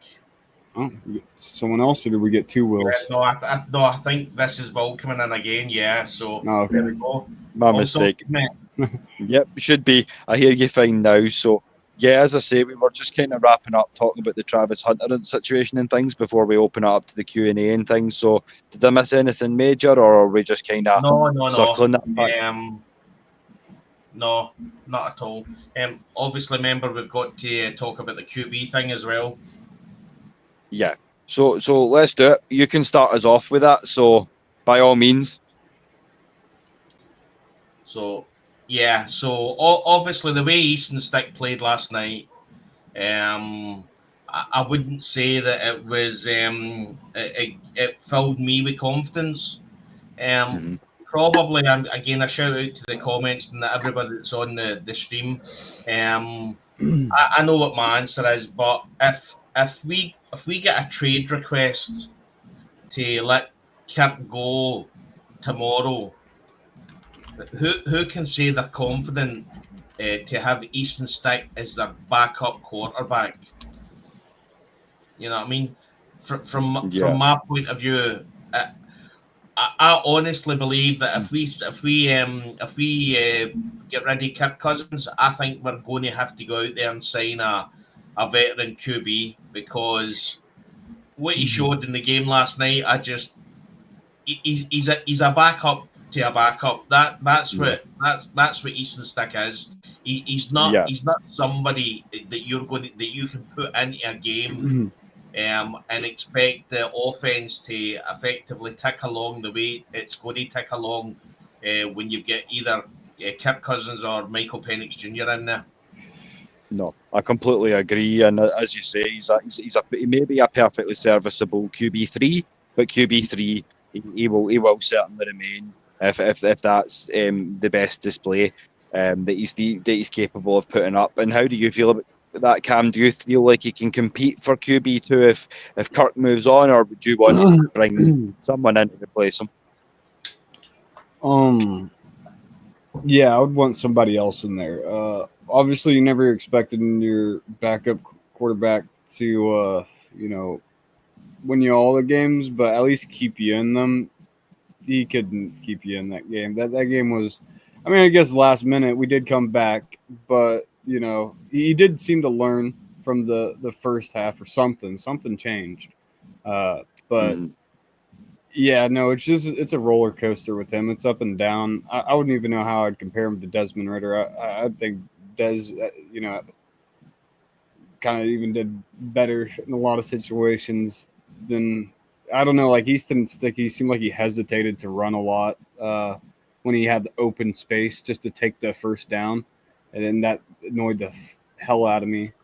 All last night. Yeah, you can go ahead. I'm pretty much done with Cam, I would say if you've ever watched a QB and you can see that you can actually see thought when you're watching Easton Stick, you can actually see his thought process. You can see the gears turning. Yeah, see it when you're watching a quality quarterback, it just happens like that. Since when you're watching Easton Stick, you're literally watching him working out what he's trying to do. And that's not a good thing. It's not natural for him. He's been good enough. If you think you stink. What's that? If you think you stink. Yeah.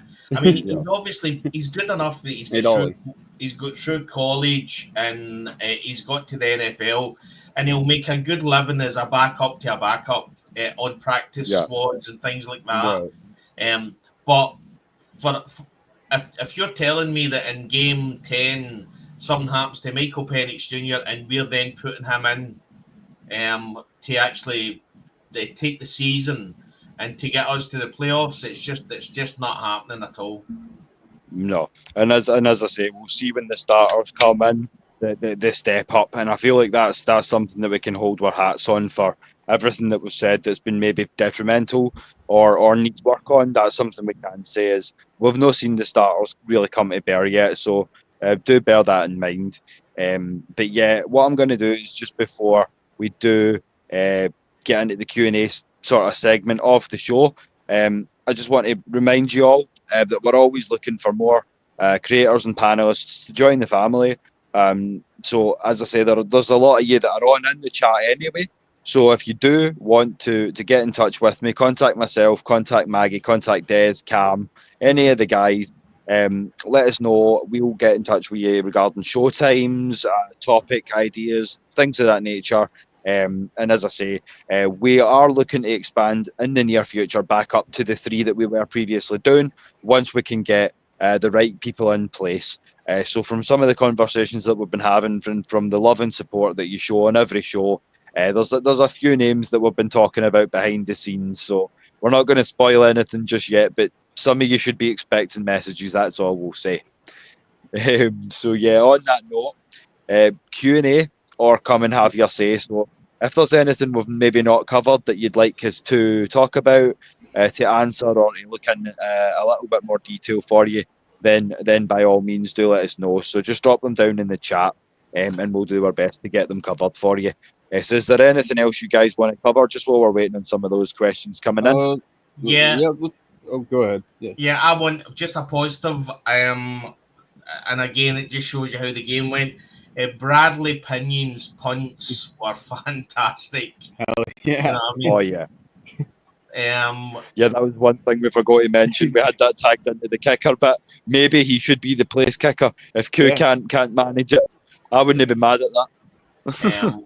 You know it's been a bad bad preseason game when you talk about the punters.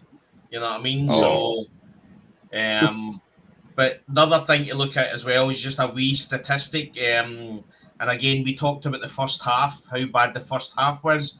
Our time of possession in the first half was 18 minutes and 26 seconds, and we got one field goal out of that. Now, I would love to know, as you said earlier, well, what happened between the first half and the second half? Was it a case that TJ Yates was doing the OC in the first half, and maybe Zach Robinson took it back on in the second half? Or maybe so. You don't know. I mean, they said that TJ Yates was doing the play calling, but they didn't say TJ Yates was doing the play calling for the full game.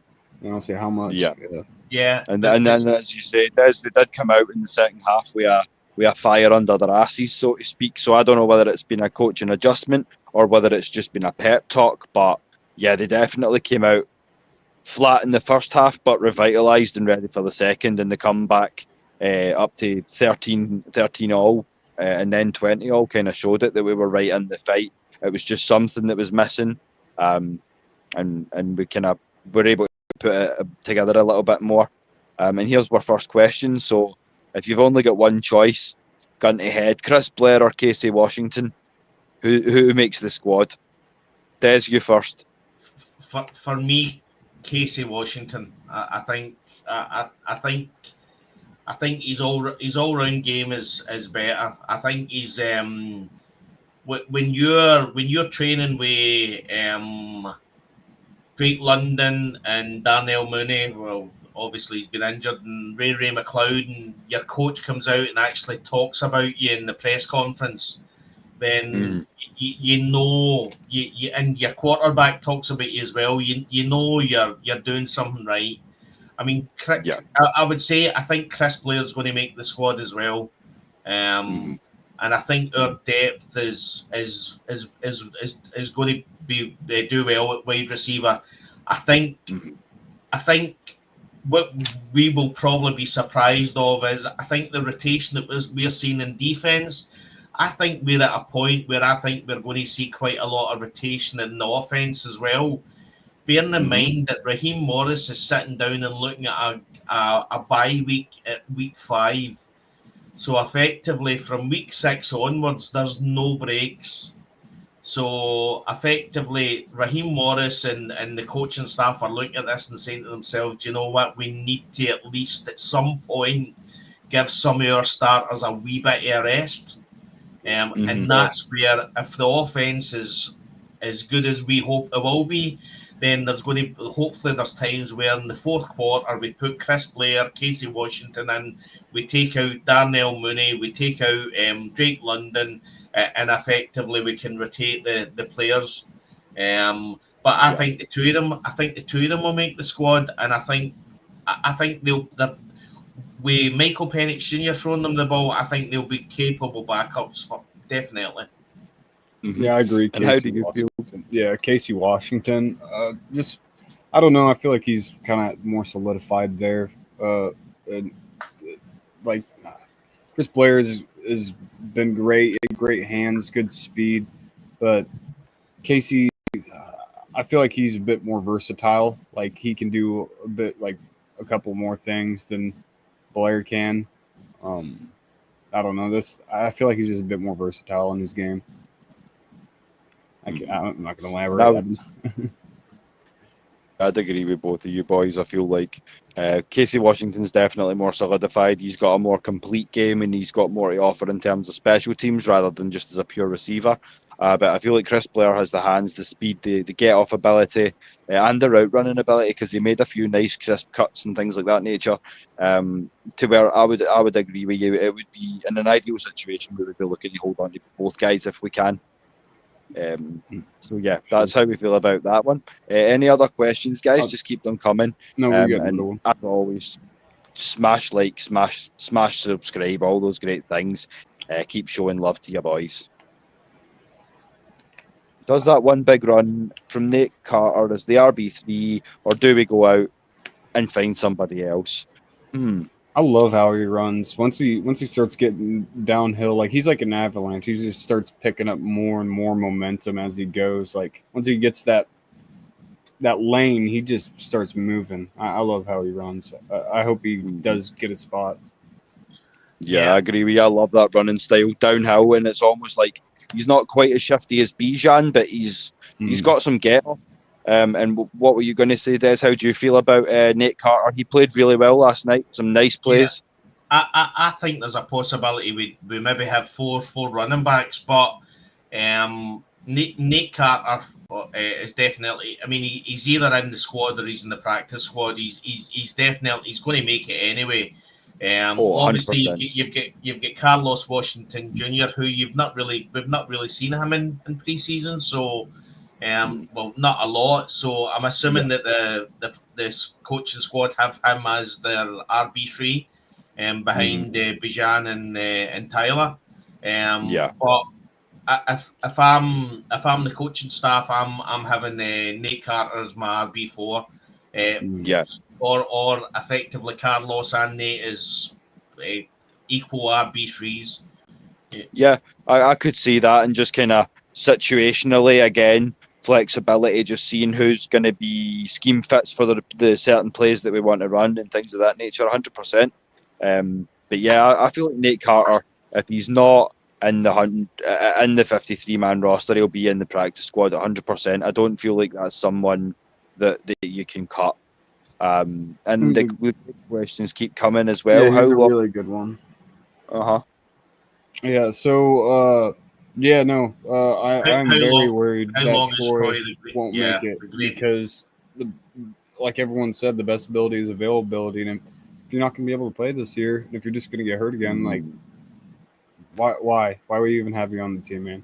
Like, you haven't even practiced with the guys all off season. It's like it's becoming frustrating. Like especially now that we're changing D'Angelo Malone's fit and scheme to be more of a pure backer, and we signed Divine Diablo. We don't need him; he's surplus because we've got guys that can fill that role. Maybe not on a consistent basis, but they'll then establish that, and we'll have a good sort of crossover for it.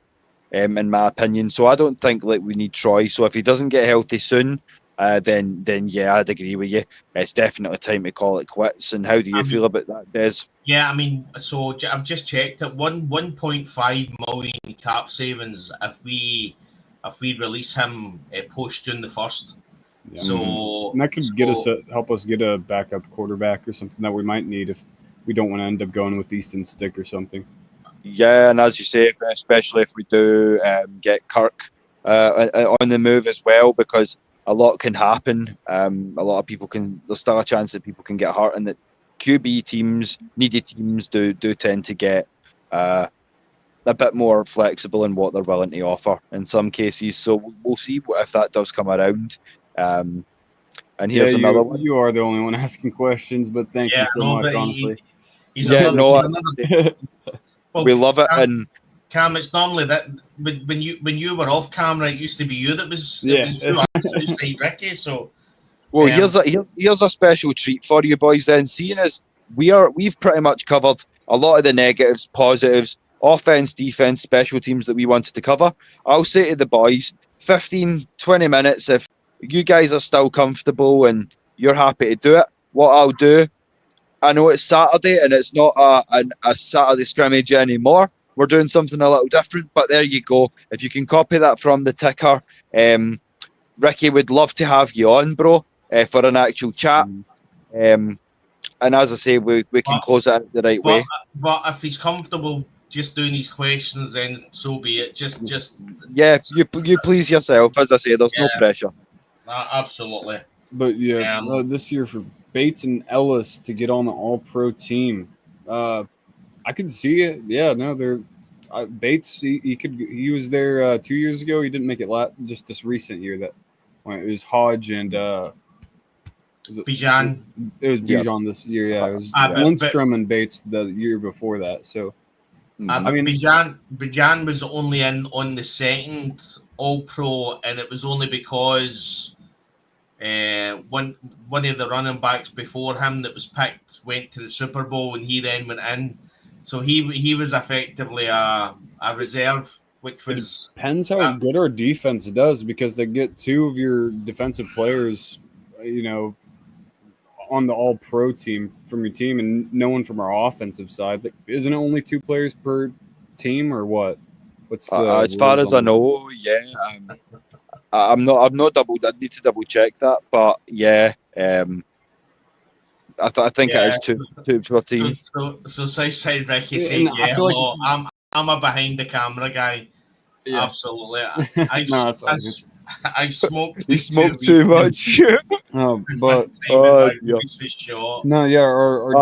have to do incredibly. Well, it must be sorry, Cam. I'll let you go, but I was just going to say it must be a sativa strain then, because you're coming. The questions are flying in there thick and fast. But if you don't want us to hear your dulcet tones, then we're quite all right, brother. You enjoy your smoking. Lift an extra blunt for your boys. Yeah, listen, Ricky, we just appreciate all the support and all the questions, mate. Absolutely. Definitely. We're just glad to have you in the building. And what was it you were going to say, Cam? Essentially, Bates and Ellis both to get on the All-Pro team this year, then that means they'd have to outperform whatever our offense is doing. And any guys who make the All-Pro this year on our team, I'm kind of leaning towards more of the offense. It's going to be either Drake or maybe Mooney, or they're probably going to choose a defensive guy. It could be Pierce and Drake London. I feel like that's my candidates for the All-Pro from our team this year, if there's anybody. That's a great shout. And who would your candidates be, Des, if you had to pick for All-Pro this year? If you only had 2, who would they be? Well, I would hope that we have such a good season that we've got more on there. But I definitely, when you look at it all, I think Caden Ellis. I would go Caden Ellis, and I think Michael Penix Jr. I think we'll see him. Hopefully. Okay. I'm going to throw a wee spanner in the mix and say that the injury's just been Raheem being cautious. I'm going to say Michael Penix Jr. and Jalen Walker. He's going to get some game time and he's going to make the most of it, because I just know that kid is a dog. Not just in terms of the skill that he played for, but I know that he's coming ready to It'd be throw nice to hands. see AJ get a Pro Bowl again too. Yeah, 100%. Been missing that for a while. Yeah, but I feel like he needs to step it up because Calvin Ridley's not a top 5 receiver, and he was looking like it in certain plays. So I feel like if he wants to return to Pro Bowl level, he still has a little bit of improvement left to make, in my opinion, there, Cam. But I like AJ a lot. Was AJ Terrell a Rich McKay pick? I forget. Des, would you know? 2020 was his pick. Yeah, that'd be Rich McKay then. Yeah. Which you know what?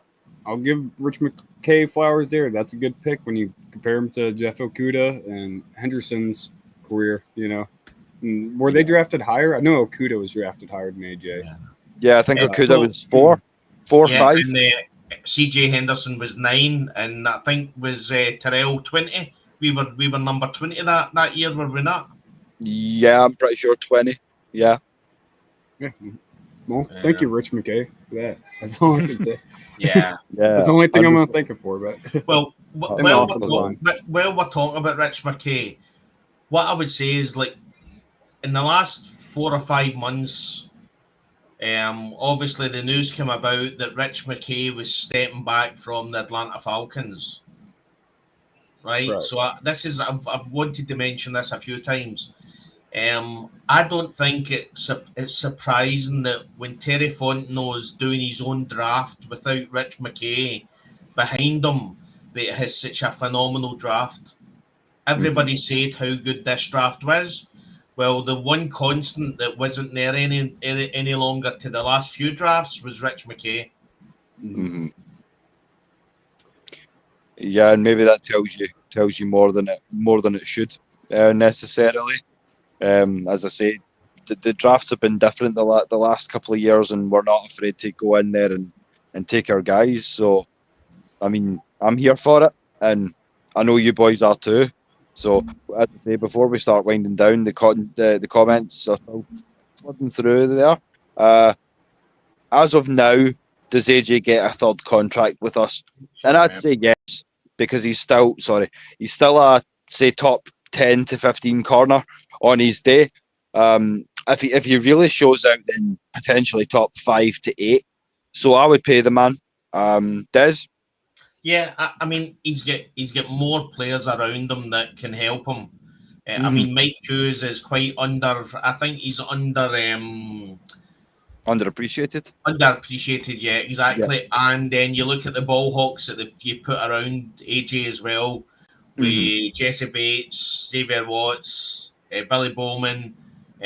So effectively, I mean, when you look at a team that effectively your weakest link could be Mike Hughes, who is a great player, that's a good secondary. That's what we want. And again, we've seen it in the game last night. It's all about pressurizing the quarterback. I really don't care if JPJ doesn't get any sacks. If his pressures are as high as what he's been doing in the last 2 games, we'll get picks and we'll get pick sixes. Yes. And you know yourself, if you're always on top on the turnovers, you tend to win the games. Yeah, and here's one as well that we can maybe use as I've been talking about hitting hard, but keeping the discipline high and things like this. So how about this? We don't need destruction. We just need disruption. You don't have to go in flying for a sack every play, but if you can get that QB off his foot and thinking every time, then you can make some really good things happen, especially with the ball hawks that we've got, as Des said. So and as I say, yeah, what I would say is that a wee sales thing. I've been in sales all my life, and they always talk about the comfort zone, and what they do is they get a pen and they draw a circle, and inside that circle is your comfort zone, right? At the moment, for the last 10 years, every QB that's ever come up against the Atlanta Falcons has been in that wee comfort zone. and they've never had to step outside that comfort zone because we've never had the players to put the pressure on. Now we're at a point where we actually have the players that are going to get these QBs out of the comfort zone. In a case, it's all psychological. If these QBs think that they're going to be under pressure, they're going to make mistakes just as much as actually being under pressure. You see that last week in the preseason game against Detroit Lions when JPJ was getting double teamed just based on all the reports that were coming out of the Atlanta Falcons training camps. So that effectively shows that maybe the media's not talking about it, but all the coaches and all the backroom staff and all the other teams are talking about this guy. And that filters down to the quarterback. When you're the quarterback coach and you're sitting in the training days with the QBs, you're then saying, watch this guy, he's fast, watch him, he does this, he does that. Psychologically, the quarterbacks are then at a point where the time that they actually have got to the time that they think they've got in their minds is different. And that then creates mistakes. Yeah, 100%. And just one final sort of question that I have to you boys. In terms of looking forward to next week, the last week of preseason, on the road to Arlington to face the Dallas Cowboys. What improvements would you like to see before we take the field in Texas? And we'll start with you, Cam, and then we'll go with you, Des. Stopping the run. That's number one right there. I don't really know what to follow up on that. Just stopping the run. That's what I want to see. And Des? Yeah, an improved O-line and effectively improved run game for us. And I've, as I say, I don't know who we're going to see quarterback, so it might be the Eastern Stick game of the century. Who knows? Fingers crossed. Like, I wouldn't be mad at seeing it. But as to back up what Ricky's saying as well, we don't know, but we hope it's a couple because.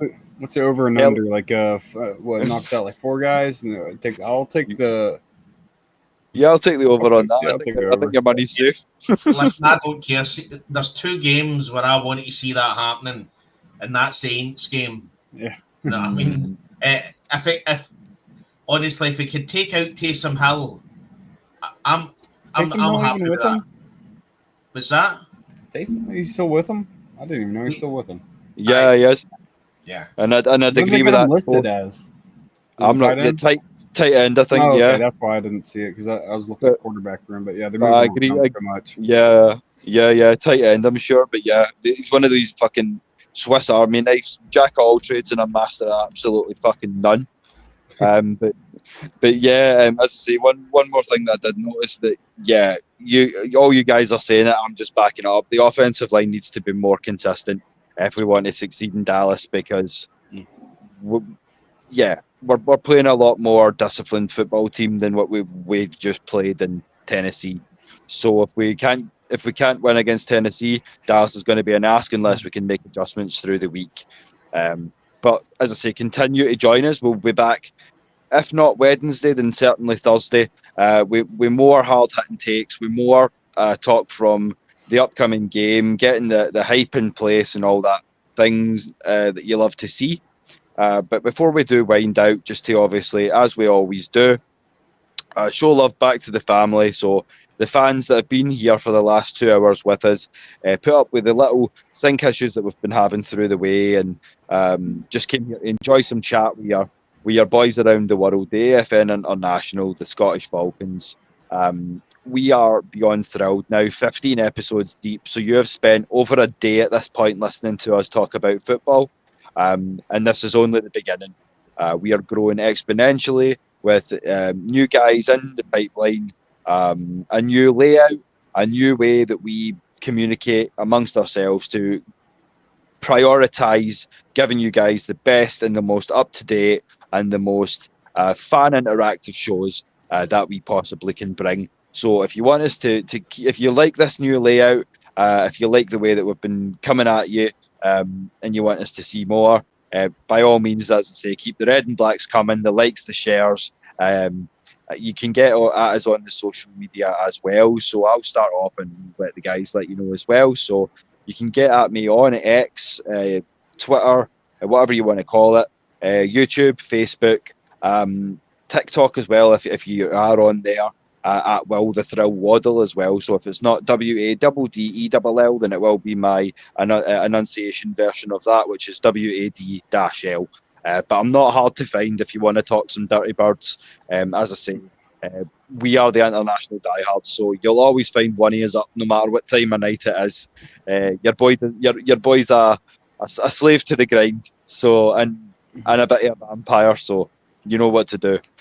Des, where can they get at you, my friend? But before we do, sorry, I do see one more highlight from Ricky, so we appreciate that. Thank you so much. And as I say, you don't have to come on with us as part of the panel to be considered family. And it's guys like Ricky, it's guys like D. Coleman, it's guys like Cam until he came on and joined us officially that really are the lifeblood and the heart and soul of this show. So again, Absolutely. just namaste and thank you so much for everything.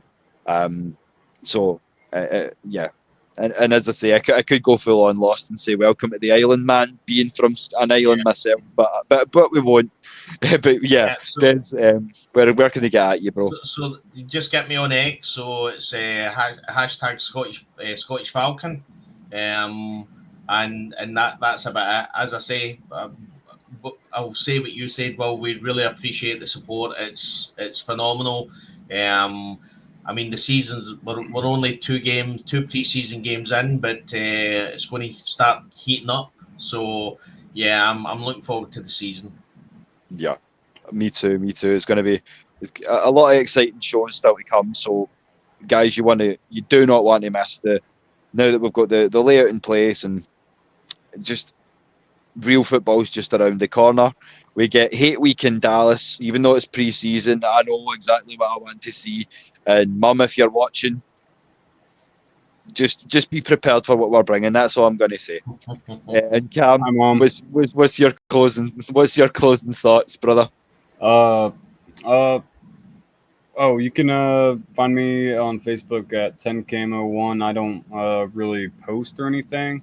But if there is any of you who are just bored, don't got nobody to watch Falcons game with, I'm sure Will and Des we're grateful to have you guys join us probably in one of those watch parties or something. And it's private. We're not going to stream it, but we could just get people together, watch a game together, especially if you are struggling to, be able to get it depending on your market or anything. I'm willing to, I live in Kansas, so I don't get to watch Falcons football with a lot of Falcons fans, if ever. So I think that's a good thing to try. That's a wonderful thing. Yeah, I think that would be great. And that would be what we would be looking to put in place in place of the old Saturday scrimmage layout. So that format's dead. We're not going to be doing open form anymore. You'll maybe get a little 20 minutes at the end of the show where we'll drop the link to anyone who wants to come on and contribute. Other than that, it would be through the socials to come on board that way as an official panelist or guest, and just let us know if you want to do that. As I say, get at us on the socials, or you can speak to the boss lady, Miss Maggie, as well. But yeah, going on into the season as well, it won't fall to where we'll have a show night when there's a game on. So by all means, as I say, keep an eye on the socials. There's the AFN Diehards chat. So I can put it in there. There's over 15,000 people. Not that I'm expecting you all to turn up because we can only host 10 at once. But as I say, if you want to join us and have a wee informal game day party with the boys, with the family from AFN, then that's something we're looking to do as well. So it just helps get familiar talking on the camera with other people too. It gets you really, used to it. Yeah, I know. Like when I first joined, like I was like, I don't know why, but like I was genuinely kind of nervous because like, okay, I've never talked to these guys in person. I've talked through chat, but so it is a bit like put my face out there. Who else is going to be looking at my face and how I sound or what I'm saying, if it's even smart. But no, like just talk to us even outside of this or in yeah, just make a connection with Falcons fans, and yeah, it's just a place where we can connect, guys.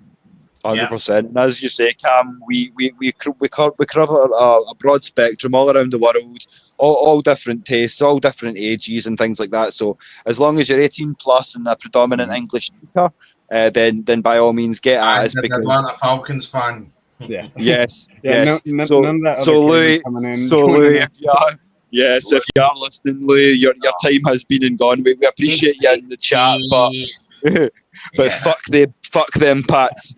And one more thought in closing, as always, guys. Pain is international, but as you know by now, and if you don't, you should. So is passion. Much love, much peace. Enjoy the rest of your night. We will see you next week.